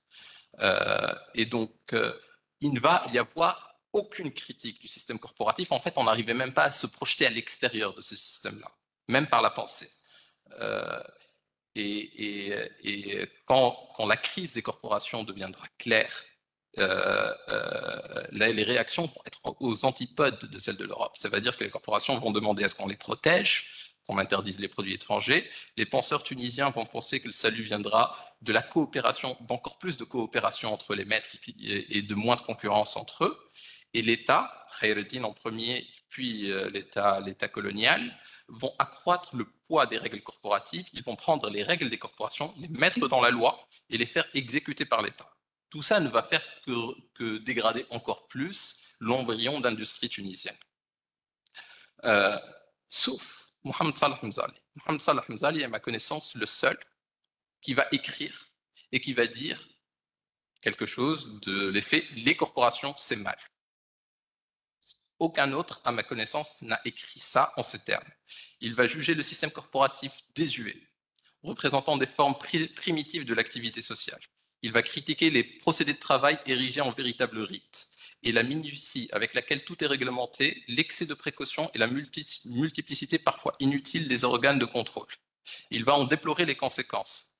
Tout cela entrave et tue l'initiative, aboutit inévitablement à rendre impossible tout progrès industriel. L'homme produit peu avec beaucoup de peine et produit cher, ce qui est déplorable au point de vue économique. Fatalement, cette industrie recule et reculera de plus en plus rapidement devant l'industrie européenne. En définitive, ce sera la mort de l'industrie. Et il va appeler à dépasser le système corporatif. Il va conclure que le travail moderne ne saurait s'accommoder d'une organisation à la Colbert et que l'évolution est inévitable. Et pour Mohamed Salah Mzali, garder les artisans l'industrie de l'époque, dans les formes corporatives, revient à les faire cuire dans leur jus. On les empêche de se dégager rapidement de la routine qui les étreint. On les prive d'une leçon singulièrement précieuse, celle de l'exemple. Il appelle à dépasser le système corporatif sans reculer au besoin devant une atteinte directe au conservatisme de l'industrie locale. Et sans s'inquiéter d'ailleurs d'autres considérations, il dit « Tunis perdrait de son cachet, la belle affaire, ce n'est pas de mise en scène qu'un peuple se nourrit. Il ne saurait être question, dans l'esprit d'un service public bien compris, d'entraver l'évolution de toute une société pour le plaisir de contempler du pittoresque. » Mais, et ça c'est un petit point d'ombre dans l'œuvre de Mohamed Salah Hamzali, il va prescrire une réforme progressive et multigénérationnelle. Donc il va faire une concession qui est un peu inattendue au conservatisme. Il va dire c'est une question de mesure, de conciliation intelligente entre conservatisme et l'esprit d'innovation. Il va dire la transformation économique de la Tunisie doit se faire lentement, sans un coût, méthodiquement. Qui est d'ailleurs une caractéristique du réformisme tunisien. Or, dans ce cas-là particulier, la réforme progressive est à mon avis impossible. Parce que le mercantilisme d'Ancien Régime et l'économie de marché moderne sont assis sur des règles et des valeurs morales même fondamentalement opposées. Il n'y a pas de moyen de passer progressivement de l'un à l'autre. D'un côté, on va avoir comme valeur de base la liberté, de l'autre la régulation. D'un côté, on va avoir la concurrence, de l'autre la coopération. D'un côté, on va avoir le progrès, de l'autre la tradition. D'un côté, on va avoir la destruction créatrice, de l'autre la protection. D'un côté, on va avoir le contrat, de l'autre la confiance. D'un côté, on va avoir le mérite, d'autre la parenté. Tout ça, c'est des valeurs qui sont fondamentalement opposées. Il n'y a pas moyen de passer lentement, progressivement, de l'une à l'autre. C'est pour ça que d'ailleurs en Europe, les mouvements qu'on a vus sont des mouvements radicaux, c'est des mouvements révolutionnaires. L'Angleterre a décapité 2 rois. La France en a décapité 1 pour arriver à ça. Et jamais un mouvement du mercantilisme à l'économie de marché ne s'est fait dans la méthode multigénérationnelle et et progressivement. De fait, en Tunisie, depuis, on a la méthode prescrite par Mohamed Salah Hamzali a été suivie. On a essayé la politique des petits pas, le compromis, et au final, aujourd'hui, on se retrouve, et ça c'est quelque chose dont on pourra parler peut-être un peu plus dans les questions parce que je ne vais pas avoir le temps, au final, on est toujours dans le même système. Ok, sauf dans l'artisanat, on n'a plus de maîtres, de compagnons, d'apprentis, mais l'essence du système corporatif dont on pourra parler est toujours la règle de base de la régulation de toute l'activité économique, qu'elle soit industrielle, qu'elle soit commerciale. Et voilà. Et c'est sur ça que je finis. Alors, merci beaucoup pour cet exposé. Moi, je me réjouis qu'il y ait des exposés comme ceci maintenant dans un endroit comme Beit el-Hikma, parce que je trouve que les disciplines doivent parler entre elles. Ce que vous nous expliquez, c'est que, en tout cas, vous me faites prendre conscience en tant qu'historienne que nous n'avons peut-être pas assez de travaux sur l'histoire économique et matérielle. Je vais laisser mes collègues aussi peut-être s'occuper de cette affaire-là. Mais j'ai aussi le sentiment, qu'il y a beaucoup de choses aussi qui sont faites et qui sont ignorées. Il y a des choses dans les sources, il y a des choses dans les archives sur l'histoire des corporations, des métiers et des professions. Et je me réjouis qu'on puisse aujourd'hui en parler et échanger, parce qu'il est impossible de faire entendre à un historien que les choses sont les mêmes. Ça ne peut pas exister. Ça peut être un slogan, mais ça ne peut pas être la même chose. Mais voilà, le débat va commencer. Youss, vous êtes là? Tu es là? En tout cas, on commence le débat tout de suite et je pose des questions. Alors, Mohamed, pardon, je vais prendre Mohamed, si Elias, vous, si Mahmoud, vous, Wakahaw. Mais vous vous présenterez, s'il vous plaît. Oussal Sabil, vous vous présenterez, comme ça sera clair pour tout le monde. Mohamed, à toi la parole. Oui, Mohamed Weldi, Sciences Po Paris, Centre d'Histoire. Oui, merci à Youssef pour cette présentation qui était très, très riche et contre-intuitive sur la redécouverte de Khayr ad-Din, plutôt par le protectorat, alors que moi je pensais qu'il y avait une transmission intérieure, notamment par les familles Mablouk, mais tu pourras y revenir éventuellement. Oui, une question à Anis Marakchi, en fait. Donc, d'un point de vue méthodologique d'abord. En fait, il y a un très grand historien britannique marxiste, E.P. Thompson, exceptionnel, hein, sur la manière de comprendre les logiques économiques des gens de l'époque. Et je pense que c'est très important que vous le lisiez parce qu'en fait, vous avez une vision plus qu'anachronique, en fait. C'est d'une grande violence épistémologique ce que vous faites.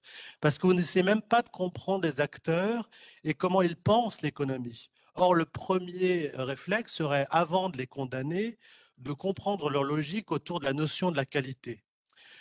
Deuxième point, même si on évite le côté méthodologique de comprendre les acteurs par leurs sources et leur logique économique qui ne sont pas toujours des logiques d'intérêt capitaliste. C'est des logiques de qualité, en fait. Et en fait, vous savez aussi que l'industrie de la chéchie a été détruite par les logiques capitalistes de l'extérieur européenne, notamment l'article de Lucette Valency, qui était un article très important de ce point de vue-là. Donc, vous ne pouvez pas raisonner simplement dans l'idée d'un blocage tunisien, qui est aussi extrêmement eurocentrique, en fait, comme point de vue. L'autre point encore, vous faites comme s'il n'y avait pas eu de réforme dans la seconde moitié du 19e siècle. Or, ces réformes ont eu lieu, notamment sur les industries d'armement, notamment sur une volonté de mettre en place une imprimerie officielle. Mais toutes ces réformes que vous appelez de vos voeux, visiblement dans une logique libérale, ont été détruites par les puissances européennes impérialistes. Donc je ne fais pas mon gaucho de service là. Je dis simplement qu'en fait, votre logique qui appelle à un ultralibéralisme, en fait, ça ne fonctionne pas parce que la Tunisie n'est pas seule. Elle est dans un rapport de force constant. Et quand elle se met dans un rapport capitaliste, et la décennie et le régime Ben Ali l'ont montré, en fait, le pays se fait squeezer par les concurrents parce qu'il n'y a pas de capitalisme moral. C'est toujours un rapport de force avec des puissances qui sont en avance sur d'autres et qui imposent leur volonté. Donc, vous comprendrez mon agacement d'un point de vue méthodologique en tant qu'historien, mais aussi parce que l'histoire économique telle qu'on la perçoit entre le 19e et le 20e, en fait, ne va pas dans ce sens-là. Ce n'est pas parce que vous libéralisez que vous avez une énergie et des forces qui vont s'en sortir et qui vont moderniser le pays. Ça ne fonctionne pas du tout comme ça, en fait. Merci pour votre patience et votre écoute. Merci, Mohamed. Alors, j'ai oublié l'ordre dans lequel je voulais, mais je sais qu'il y a 3 personnes ici. Allez, commencez, allez-y. Michel, si Elias attendra. Voilà, je sais qu'il est galant.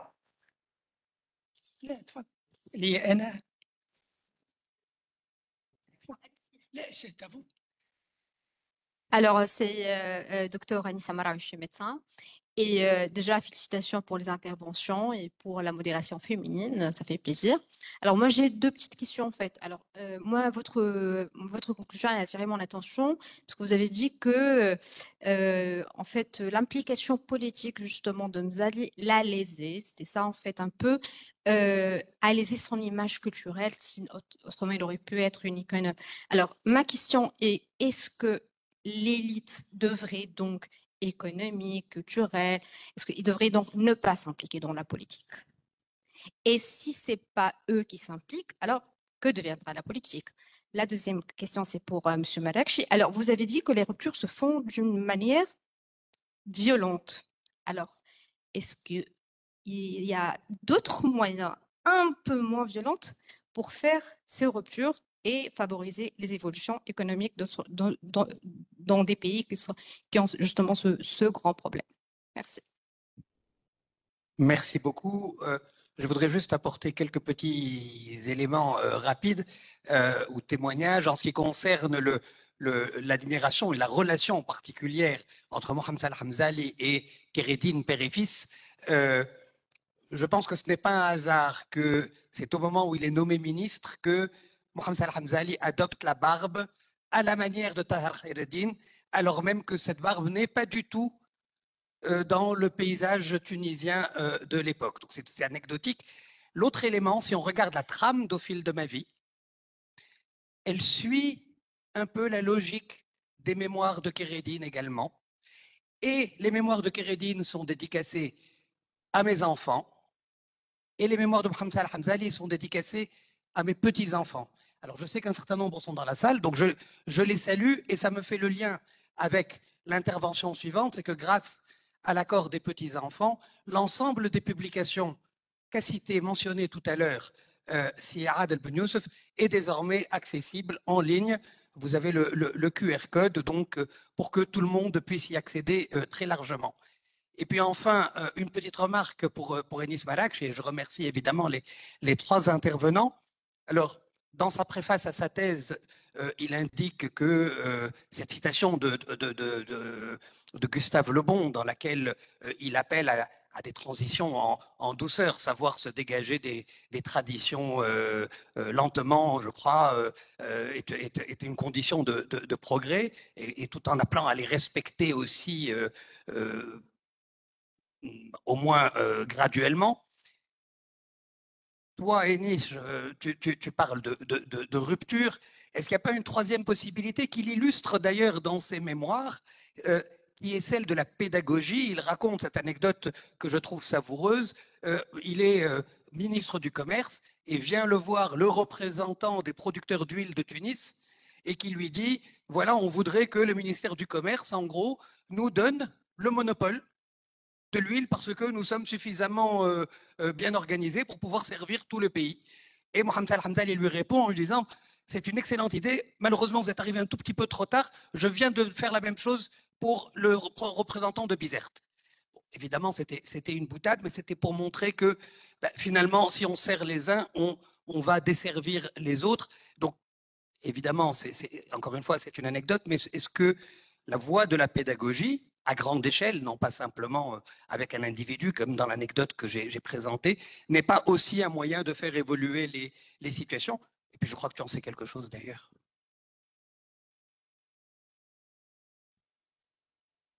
Mais, je me mets debout parce qu'il faut que je sois debout. Pourquoi? Parce que Enis Marakchi,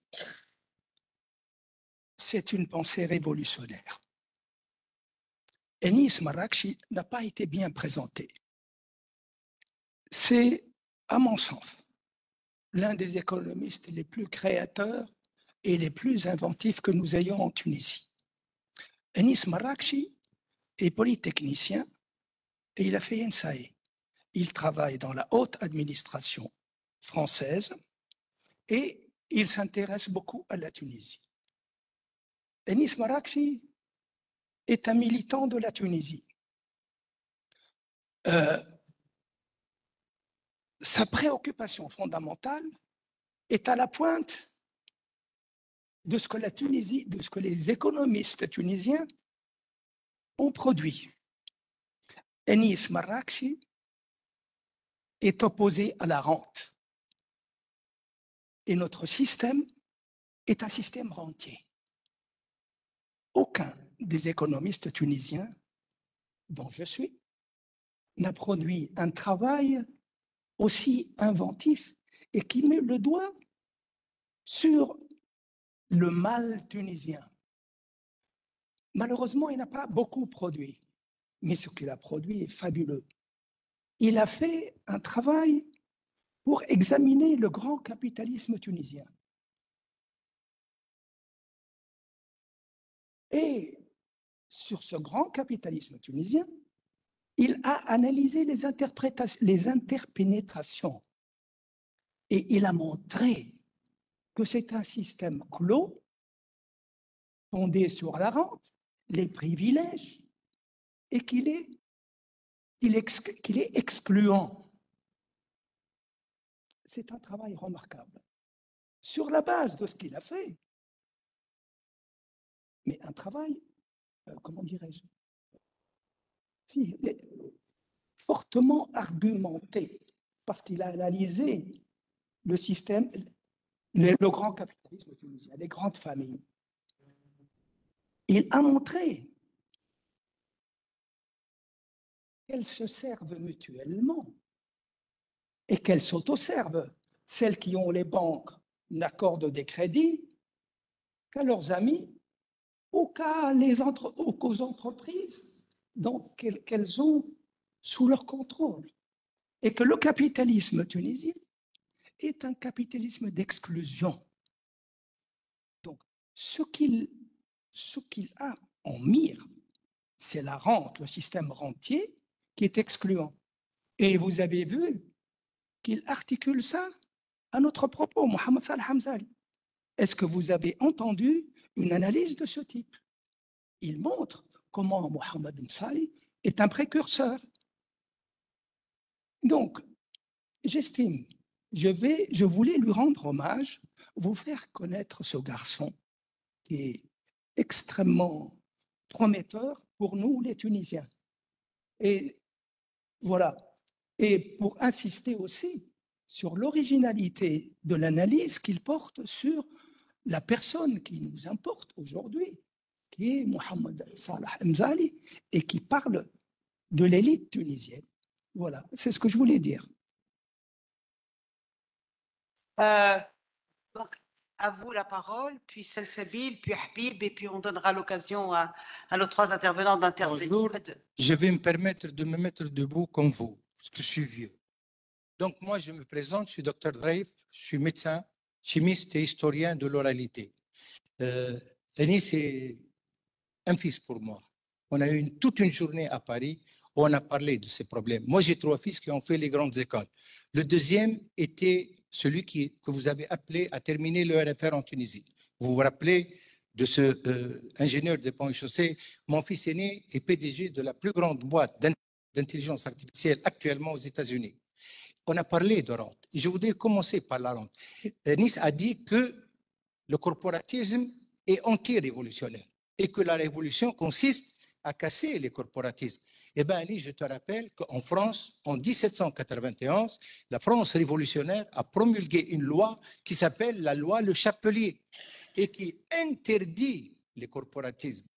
Alors, pourquoi Mohamed Salah Hamzali est anti-corporatiste? C'est tout simplement parce que monsieur a dit que c'est un franc-maçon. Mohamed Salah Hamzali est un franc-maçon, mais il n'était pas associé à Mendes France. Il était associé à Boisard. Et en fait, Boisard, qui est venu en Tunisie à la même époque, était franc-maçon. Et c'est une école de francs-maçons qui s'est réunie en 1953 pour porter ce qu'on appelle les réformes de Boisard. Et ces réformes ont été rejetées par le Bey, par l'entourage du Bey, par le mouvement national d'historiens et même par l'ancien Destour. Et pourquoi Mohamed Mzali est-il parti? Vous ne l'avez pas dit, je vous le rappelle. Il a été il y a eu une tentative d'assassinat en juillet 1954 devant le Khasba, le ministère. Et on a convaincu un de ses ministres, Mohamed Saadallah, de démissionner. Et c'est la démission de Mohamed Saadallah qui a fait chuter le gouvernement Mohamed Salah Hamzali et qui a été remplacé par un gouvernement aussi réformateur. Et là, je vais m'adresser à monsieur qui a présenté une belle biographie de Khayreddin. En fait, Tahar Ben Ammar est venu dans la contradiction de Mohamed Salah Hamzali, alors que les deux étaient anticorporatistes.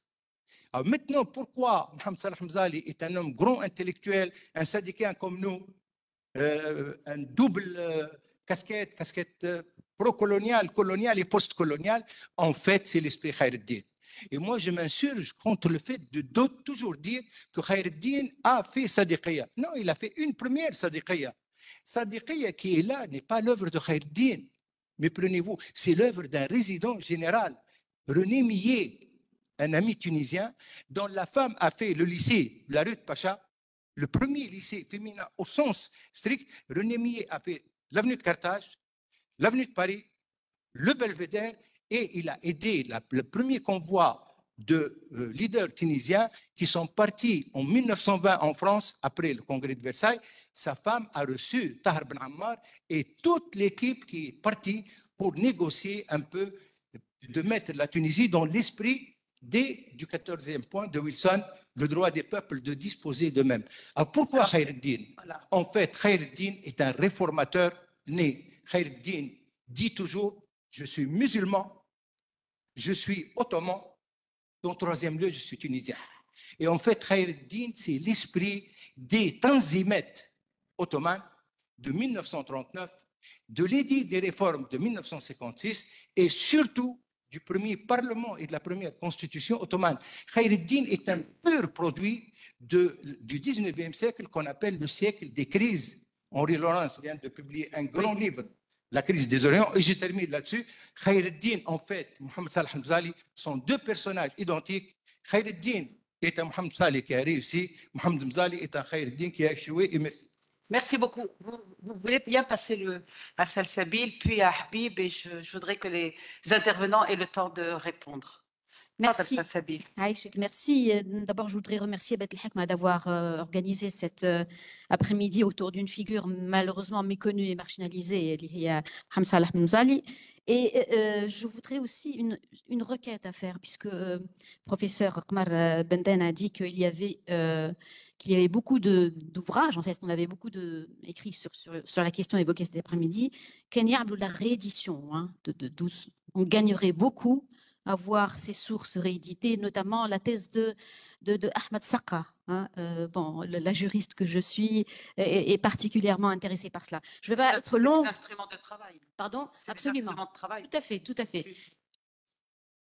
Exactement. Donc, je vais faire très bref parce que je partage tout à fait la réserve de monsieur de tout à l'heure sur la question méthodologique à propos de l'anachronisme. Juste une question de détail. Vous avez parlé tout à l'heure, que en fait, la chute ou le déclin des corporations a permis la révolution industrielle de s'installer et de décoller. Moi, je pense plutôt que c'est l'inverse. C'est la révolution industrielle qui a foudroyé le système des corporations et qui a conduit à l'extinction des corporations. Une question de détail aussi, Samahni pour d'être chicaneuse un peu sur la question. Quand vous avez parlé de la codification extrême, n'est-ce pas, des règles de production, que ce soit d'ailleurs qu'il s'agisse de la chéchia ou bien de le blergé ou tout autre corps de métier, je ne sais pas pourquoi vous avez pris cela comme étant quelque chose dans une démarche qui a dans l'esprit l'exclusion, de ne pas permettre, n'est-ce pas, aux intrus de s'introduire dans le corps de métier. Pourquoi est-ce que vous ne parlez pas du souci de la qualité, n'est-ce pas? Cette codification à l'extrême, c'est de préserver la qualité d'un produit, qui a été d'ailleurs sapé par l'industrialisation.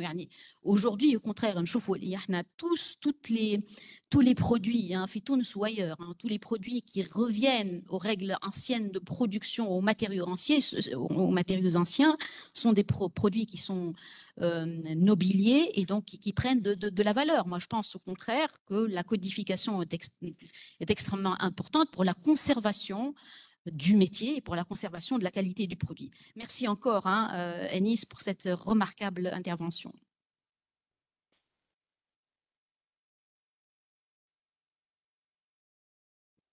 Merci, je remercie les trois intervenants, mais je veux réagir à la toute dernière conclusion de mon collègue et ami Adel. Donc, comme si l'œuvre de Mohamed Salah Hamzali n'est pas connu parce qu'il a fait la politique. Donc, comme si l'intellectuel ne doit pas faire de la politique pour être connu. Tout simplement,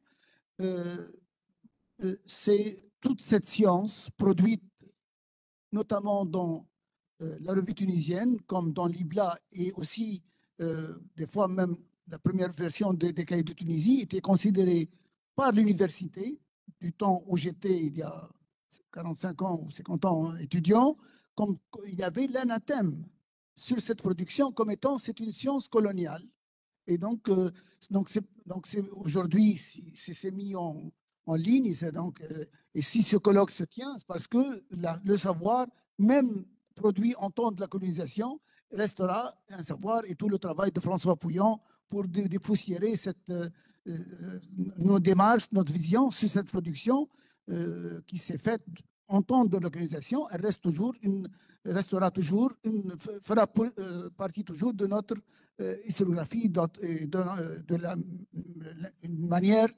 meilleure manière de connaître, de commencer par connaître l'histoire de la Tunisie ou bien toute la Tunisie, comme ce qui a été fait en l'égyptologie. Donc, ce n'est pas parce que ça a été fait, ça a accompagné la campagne de Napoléon qu'on doit rejeter tout ça. Donc, c'est ce qui se passe, c'est historique. Et donc, ce qu'a fait Mohamed Salah Hamzali restera dans l'histoire de la Tunisie. Merci. Merci beaucoup. Youssef, à toi de répondre. Si tu peux faire l'exploit de regrouper tout ça en 3 minutes, ça nous ferait gagner un peu du temps perdu. Allez. Je vais faire de mon mieux. Merci pour toutes ces questions et toutes ces remarques. Alors, je commence par la question de Mohamed Oueldi que je remercie et que je salue. Transmission intérieure, oui, elle est présente, absolument. Il y a une ligne continue entre la mort de Khaireddine en 1890 et, j'allais dire sa récupération, non, mais la réflexion autour de son héritage chez les intellectuels tunisiens, chez les Mamelouks, effectivement. Bon, j'ai mentionné Fadel Ben Achour, qui dès les années 40-50 participe à ce travail comment dire, de mémorialisation, de patrimonialisation, on pourrait dire, de cette figure. Ce qui est intéressant, ce que j'ai voulu un petit peu esquisser, c'est comment dire, une histoire d'un autre Khaireddine peut-être qui n'appartient pas à ce qu'on appelle le récit national, ou en tout cas de poser la question du Khaireddine pré-national ou pré-nationaliste et de son héritage. Voilà. Ou des Khaireddine peut-être à cette époque-là, je pense que c'est important de le faire, comme c'est important de remettre, comment dire, de sortir d'une forme de téléologie. Et d'ailleurs, je partage parfaitement l'autre commentaire de Mohamed, commentaire méthodologique. C'est important, et d'où l'importance des sources, qui était très importante pour Mzali, évidemment, puisqu'il a participé à leur publication en ce qui concerne Khaireddine. Il faut contextualiser, historiciser pour sortir de la téléologie de manière générale, pour ce qui est de Khaireddine, pour ce qui est d'autres sujets, y compris l'économie. C'est important de revisiter les sources arabes, je crois. Et donc voilà, en passant par le protectorat, pour revenir à la question, ce qui m'intéressait, c'était de disputer à la lecture nationaliste le monopole de cette figure. Voilà. Donc, qu'a été Khaireddine en quelque sorte avant d'être un héros national? C'est une des questions qui m'intéresse. Et je pense d'une certaine manière qui a intéressé Mzali. Voilà. La question de Lies Jouini, enfin l'anecdote, oui, effectivement, la barbe, la trame des mémoires, le fait que les enfants soient comme ça placés, en tout cas que ce soit adressé aux enfants de l'un comme de l'autre. Oui, c'est vrai, j'ai remarqué aussi, c'est très intéressant. Je sais que Siliès le note d'ailleurs dans son texte sur les mémoires, au fil de ma vie, et je trouve ça très juste, aussi bien pour la barbe de Mzali que pour la forme des mémoires. J'ai voulu éviter de faire de la psychanalyse, mais c'est quand je parlais d'affiliation, c'est aussi à ça que je renvoyais, c'est-à-dire il y a véritablement quelque chose qui est de l'ordre de l'identification à ce personnage historique, peut-être en passant par Taha Khaireddine, comme une sorte de détour, voilà, mais ça peut-être que les membres de la famille le savent mieux que moi. Il y a peut-être une histoire orale aussi de Mzali à faire pour enrichir son propre récit. Je vais m'arrêter là parce que je sais qu'il y a beaucoup d'autres questions et il y a beaucoup d'autres commentaires à faire. Merci beaucoup pour ta brièveté. Je passe la parole à Adel. Merci. Donc, une seule question qui m'a été posée par Madame. Donc, je vais vous répondre d'une façon indirecte.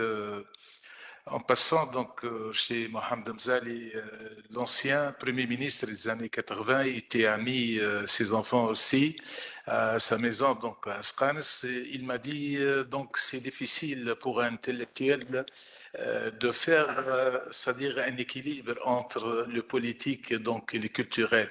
Il m'a avoué qu'il regrette d'avoir accepté donc le poste de Premier ministre lorsque Bourguiba lui a proposé en 80. Et c'est pas Mzali Bak.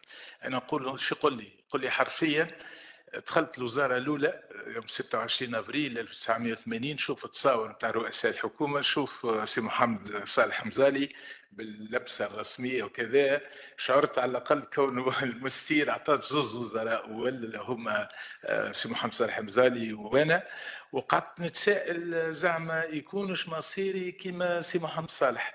قال لي خاطر قريت الكتابات نتاعو، ولكن وقت اللي تجي فترة كيما قال مفترق في تاريخ تونس، مش نرجع لكم من بعد بحكم البرنامج نتاعي الإذاعي بإذاعة المستير استجوبت أكثر من 173 شخصية رجال الدولة وفكر رؤساء ووزراء، منهم سي أحمد دونيس صديقنا.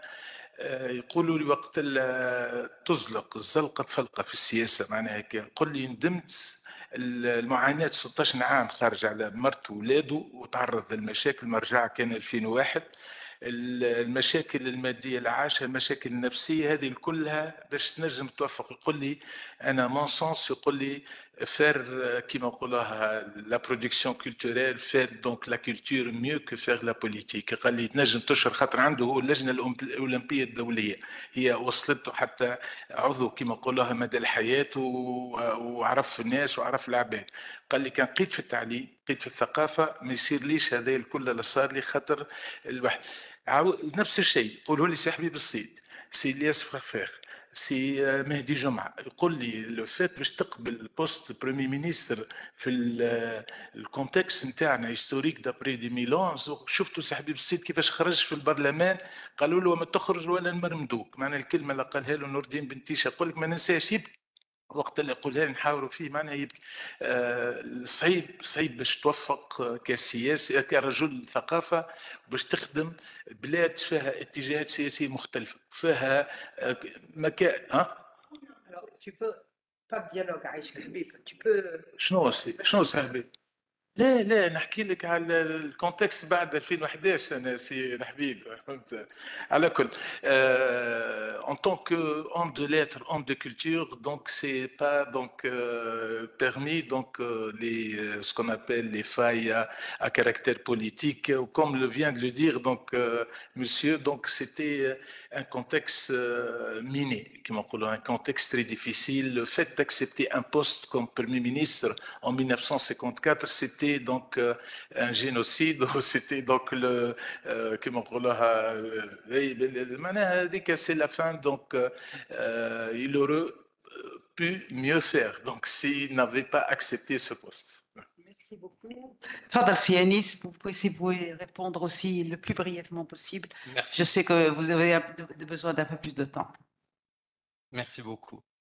Alors, je vais essayer de regrouper au maximum les questions. Je vais commencer par le plus simple. Je voudrais d'abord commencer par me remercier Si Mahmoud, parce que vos compliments me vont d'autant plus droit au cœur que nous ne nous connaissons pas et nous n'avons pas vraiment eu l'occasion d'échanger avant.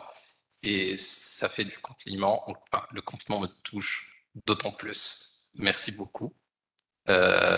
Du coup, j'embraye sur les questions et je vais essayer de les regrouper. Je vais commencer par les deux questions sur un peu la qualité et sur la méthodologie, sur le jugement, sur les valeurs de qualité, etc.